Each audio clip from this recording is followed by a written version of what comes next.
이 집안의 며느리가 둘이었는데 1년 만에 하나가 된 이유에 대해서 이야기를 해드리려고요. 지금도 남편이랑 종종 그때 이야기를 하면 약간 황당하기도 하고 웃기기도 하고 아무튼 세상에 이런 사람도 있구나 싶어서 신기한 마음이에요.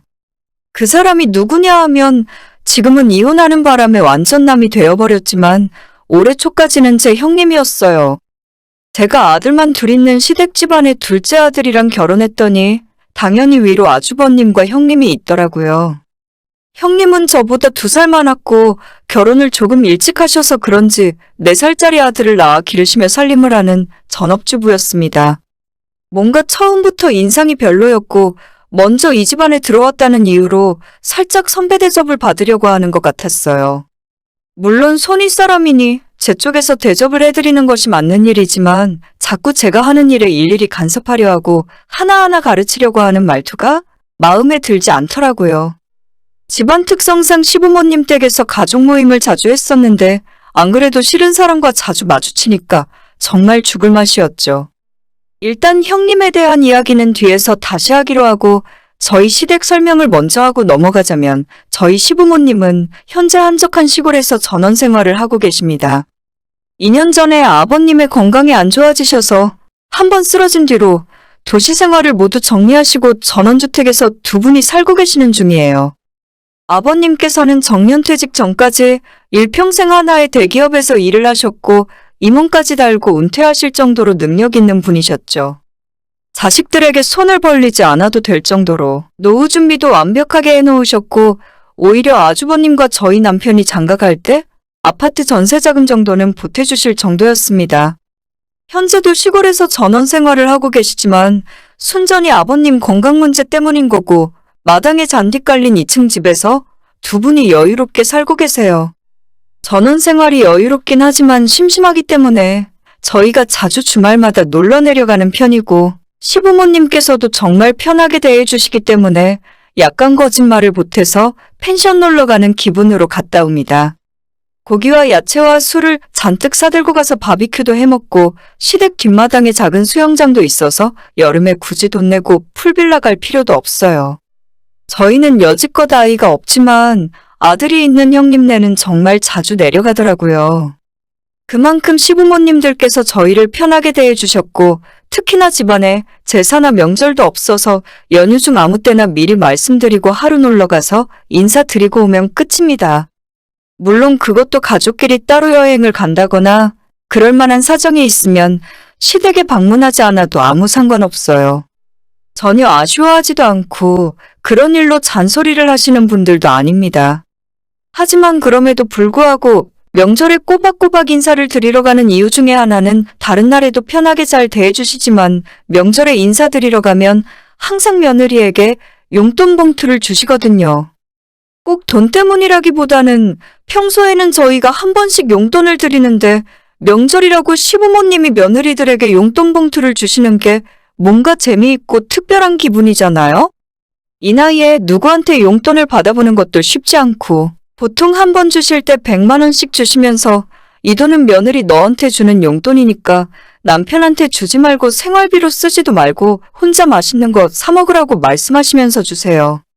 아버님, 어머님께서 저한테 그런 생각하시는 게 너무 감사하기도 하고 한편으론 귀엽다는 생각까지 들기도 해서 무슨 일이 있어도 명절에는 시댁에 찾아뵙고 인사드리러 가고 있어요. 그래도 오해하지 않으셨으면 좋겠는 건 단순하게 돈 때문에 가는 건 아니에요. 평소 저희가 드리는 용돈이나 선물이 훨씬 많고 시부모님도 좋은 마음으로 용돈 준비하셔서 저희가 찾아오기를 기다리고 있기 때문에 1년에 2번 있는 즐거운 가족 이벤트 정도로 봐주시면 좋을 것 같아요. 세상에 이런 시댁이 또 있나 싶을 정도로 잘 지내는 중인데 집안에서 딱 한 사람, 형님과 제 사이가 조금 껄끄럽더라고요. 남편이 여자 형제는 없었지만 만약 시댁 집안에 못된 신우가 있었다면 이런 느낌이었을까 싶을 정도로 저만 보면 항상 시비를 걸었어요. 제 성격도 그리 좋은 편은 아니라서 누군가 저를 이유 없이 싫어하고 괴롭히려고 하면 고분고분 당하는 성격이 아니고 끝까지 맞서 싸우는 편이에요. 형님이 한마디 하면 저도 똑같이 한마디 하고 고작 몇 년 일찍 이 집안의 며느리로 들어왔다는 이유로 가르치려 들고 하나하나 트집 잡아서 잔소리를 하더라고요.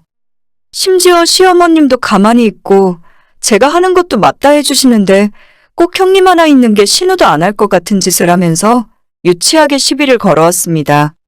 처음 이 집안에 시집 왔을 때 위아래로 신호가 없다는 점이 좋았었는데 같은 며느리 처지의 윗동서가 한술 더 뜨고 있을 줄은 꿈에도 생각 못했죠. 서로 언성 높이면서 본격적으로 싸운 적은 없는데 만날 때마다 은근히 신경 쓰이게 기싸움을 하는 편이었습니다. 동서, 시댁에 오면 엉덩이 붙이고 앉아있을 생각하지 말고 마당에 풀이나 좀 뽑던지 집안에 청소기라도 한 번 돌려. 어머님 혼자 이 넓은 집을 어떻게 관리하시겠니? 이런 식으로 저한테 먼저 시비를 걸면 옆에 있던 어머님이 그 이야기를 들으시고는 너는 너도 안 하는 걸 왜 둘째한테 하라고 시키냐? 내가 언제 내 집 일을 너희들 시키는 거 봤니? 우리 집에 오면 뭐 할 생각하지 말고 그냥 편하게 쉬고 있어. 자꾸 일 시키고 내 집에 오는 게 불편해지면 괜히 니들 얼굴 보기만 더 힘들어지잖니? 어머님이 괜히 하시는 말씀이 아니라 정말 시댁에 가면 아무것도 집안일에 손을 못 대게 하시는데 형님 혼자 저를 못 부려먹어서 안달이었죠. 제가 하라는 대로 안 하고 자꾸 본인 말에 토달면서 반항하니까 점점 더 그러는 것 같았어요. 결혼한 지 얼마 안 됐지만 저희가 시댁에 자주 찾아뵙는 바람에 형님과 자주 마주치면서 불편한 상황은 계속 이어졌어요. 차라리 대놓고 싸웠으면 속이라도 시원했을 텐데 서로 껄끄러운 관계로 지내고 있었는데 그러다 문제는 작년 추석에 터지고 말았습니다. 그전까지 명절에 시댁 방문할 때는 형님네와 시간이 겹치는 일이 없었어요. 연휴 중에 아무 때나 하루 편한 날을 잡고 인사를 드리러 가는 거라서 우연찮게 마주치지 않을 수 있었습니다. 하지만 작년 추석에는 같은 날 같은 시간에 시댁에서 형님네와 마주쳤고 어머님께서는 모처럼 다 같이 모였으니까 밥이나 먹고 가라 하셔서 다 같이 식탁에 둘러앉아 식사를 했죠. 어머님이 저희 온다고 미리 갈비찜에 이것저것 음식들을 많이 준비하셨고 즐거운 분위기로 식사를 끝마쳤습니다. 그리고 늘 하던 대로 어머님께서 형님과 저한테 준비한 명절 용돈 봉투를 하나씩 주셨고 저는 감사하게 받았는데 형님 얼굴 표정이 뭔가 좀 이상하더라고요.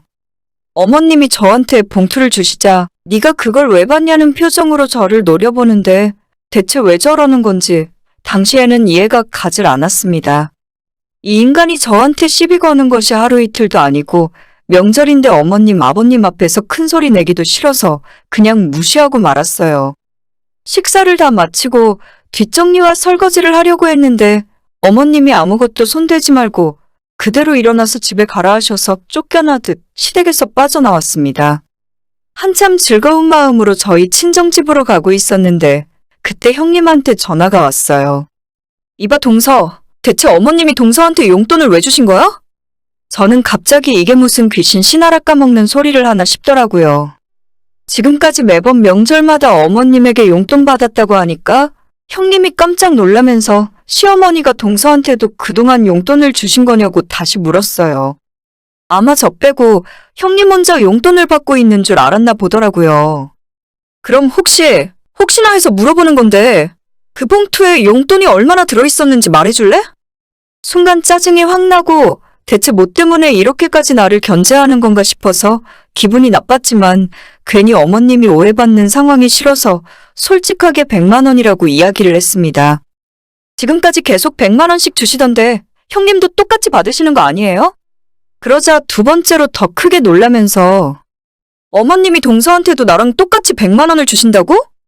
라고 하더니 어머님이 어떻게 자기한테 이럴 수가 있냐고 자기는 이 집안에 몇 년이나 먼저 시집와서 며느리 노릇하고 살았는데 새파랗게 어린 너랑 어떻게 자기가 똑같은 금액의 용돈을 받을 수가 있냐고 방방 뛰었어요. 배신감이 느껴지네 어쩌네. 이래서 시댁에는 잘해줄 필요가 없다고 한참 떠들더니 결국 제게 한다는 소리가 제가 받은 용돈 저는 받을 자격 없으니 형님한테 달랍니다. 어머님이 나이가 드셔서 뭔가 판단력이 흐려지셨나 봐. 내가 이 집안에서 어머님 수발된 지가 몇 년인데 동서는 몇 해 애도 없잖아. 손자 낳아준 내가 용돈을 더 많이 받는 것이 당연하지. 말도 안 되는 논리에 어안이 벙벙해졌고 사실 그때 남편과 함께 차 안에서 전화를 받았는데 제 핸드폰으로 노래를 듣던 중이었기 때문에 자동차 오디오로 저희 두 사람의 통화가 크게 들리는 상황이었어요. 옆에서 운전을 하고 있는 남편도 형님이 하는 이야기를 처음부터 끝까지 다 듣고 있는 상황이었고, 시어머니와 제게 험담을 늘어놓는 형님 때문에 남편 표정도 점점 굳어가는 중이었죠. 형님, 저 진짜 형님이 지금 무슨 말씀을 하시는지 하나도 모르겠거든요. 괜히 나중에 후회하시지 말고 그냥 전화 끊으세요. 나중에 머리 좀 식히시고 차분하게 저랑 다시 이야기하시는 게 나을 것 같네요. 진짜 자칫하다가 말실수해서 큰 사고 칠지도 모르겠다는 생각에 저는 적당히 전화 통화를 끊고 나중에 둘이 이야기하려 했는데, 그런 제 이야기가 형님이 듣기엔 자기를 무시하는 것처럼 들렸나 봐요. 갑자기 형님이 미친 듯이 화를 내면서 저한테 욕설을 퍼붓기 시작했습니다. 야, 어린 게 어디서 꼬박꼬박 말대답이야? 너가 뭔가 착각하고 있나 본데. 너랑 나는 똑같은 입장이 아니야. 우리 남편이 첫째라서 집안의 장남이고 내 아들이 집안의 장손이야. 어머님이 노망이 났건 어찌됐건 그 노인네들 유산은 내가 너보다 더 많이 가져야 돼. 진짜 사고도 이런 대형 사고가 없었죠. 운전하고 있던 남편이 길가에 차를 대더니 처음으로 입을 열었어요. 형수님, 저 성찬입니다. 방금 전에 그 이야기 다시 한번 말씀해 보세요. 갑자기 튀어나온 제 남편의 목소리에 당황한 형님이 아무런 대답도 없이 조용히 있다가 그냥 전화를 뚝 끊어버렸어요. 남편이 화가 잔뜩 난 상태로 형수에게 몇 번 더 전화를 걸었지만 전부 받질 않더라고요. 하지만 이제 와서 전화 안 받고 잠수 타봤자 이미 뱉어놓은 말은 어쩔 겁니까? 남편이랑 저는 업무상 꼭 필요한 일이기 때문에 모든 전화통화는 녹음이 자동으로 다 되거든요. 저한테 맥락 없이 욕부터 한 것도 그렇지만 착하고 건강하신 시부모님들께 노망이 어쩌고 유산이 어쩌고 이런 소리를 하는 것 자체가 저는 이해가 안 되었어요. 어차피 두 형제 모두 결혼할 때 시부모님들이 똑같이 지원해 주셨고 저희도 마찬가지지만 아주버님도 능력이 좋기 때문에 벌써부터 유산 타령할 정도로 형편이 어렵지도 않습니다. 대체 저런 생각이 어떻게 튀어나왔는지 모르겠고 평소에 속으로 어떤 생각을 하고 사는 건지 의심이 들 정도더라고요. 남편이 고민하다가 결국엔 그 통화 내용 음성 파일을 아주버님에게 보내기로 결정했고, 그 뒤로 일어나는 일은 저희 손을 떠난 상황이었죠. 사실 우리 때문에 집안에 큰 분란이 일어나는 건 아닌가 걱정이 돼서 그냥 한번 참고 넘어갈까 고민도 했었지만, 남편이 이대로라면 형수와 웃는 얼굴로 가족처럼 지낼 수 없을 것 같다면서 아주버님께 이 사실을 다 털어놓았습니다. 당연히 그 뒤로 일이 점점 커졌고 결국엔 시부모님들까지 다 알게 될 정도였어요. 어머님께서는 좋은 마음에 며느리들에게 똑같이 용돈을 주었는데 뒤에서 이런 일이 일어날 줄은 몰랐다며 마음 아파하셨죠. 저희 남편처럼 아주버님도 크게 분노하셨고 당시에는 바로 이혼하고 헤어질 줄 알았는데 집에 아이가 있으니 쉬운 일은 아니더군요. 형님은 화가 나면 이런 소리 저런 소리 할 수도 있는 건데 이혼은 너무 가혹하다면서 오히려 제가 전화통화 내용을 악마의 편집으로 조작했다고 주장했습니다. 진짜 뻔뻔해도 정도가 있지. 저는 편집을 어떻게 하는 줄도 모르고 그냥 전화 통화 내용 원본을 그대로 아주버님에게 보낸 것뿐이거든요. 끝까지 저와 시어머니한테 사과 한마디 없던 형님은 아주버님과의 긴 소송 끝에 결국 이혼하게 되었고 양육권조차 받지 못하고 올봄에 저희 집안에서 쫓겨나고 말았네요. 졸지에 아주버님이 이혼남이 되고 혼자 아이를 키우게 되어버린 바람에 저와 저희 남편이 너무 미안한 마음도 들었어요. 하지만 아주버님이 먼저 제게 전화하셔서 알려줘서 고맙다고 그런 사람에게 깜빡 속아서 지금까지 살았던 자기가 어리석었다 하더라고요. 이혼한 형님네 집안이 형편이 많이 어려웠었나 봐요. 그래도 어려운 환경에서 열심히 살고 특히 어른들에게 잘하고 싹싹한 모습 때문에 결혼했는데 뒤에서 그런 생각을 갖고 있는 줄은 꿈에도 몰랐답니다. 저희 아주버님이 혼자 외벌이하면서 처갓집에 생활비 같은 용돈을 매달 보내고 있었대요. 돈이 문제가 아니라 자기 부모에게 그런 마음을 품고 있었는지 처음 알았다면서 아이를 봐서라도 용서하고 같이 살아보려고도 해봤지만 도저히 용서가 안 됐다 하시더라고요. 솔직히 저도 그 마음이 어느 정도 이해가 가는 게 누군가가 우리 친정부모님에게 그런 소리를 했다고 상상만 해도 너무 화가 납니다. 저 같아도 용서 못했을 것 같아요.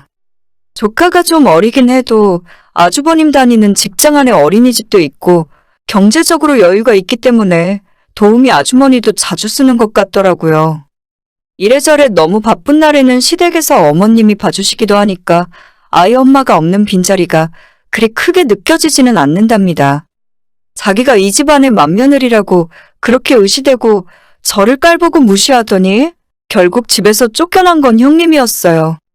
시부모님들이 그 일이 있은 뒤로 너무 큰 상처를 받으셨고 우울해하시는 것 같아서 제가 더 신경 쓰고 찾아뵙는 중입니다. 저는 정말 시부모님들이 편하고 좋은데 괜히 그 일 때문에 저까지 유산 노리는 며느리로 보일까봐 조금 걱정되는 것도 사실이에요. 그래도 노력하고 있으니 제 진심을 알아주실 거라 믿고 지금처럼 한결같이 좋은 마음으로 잘 지냈으면 좋겠네요. 오늘의 제 이야기는 여기까지입니다. 끝까지 들어주셔서 정말 감사드려요. 다들 행복하시고 좋은 하루 보내시길 바랍니다.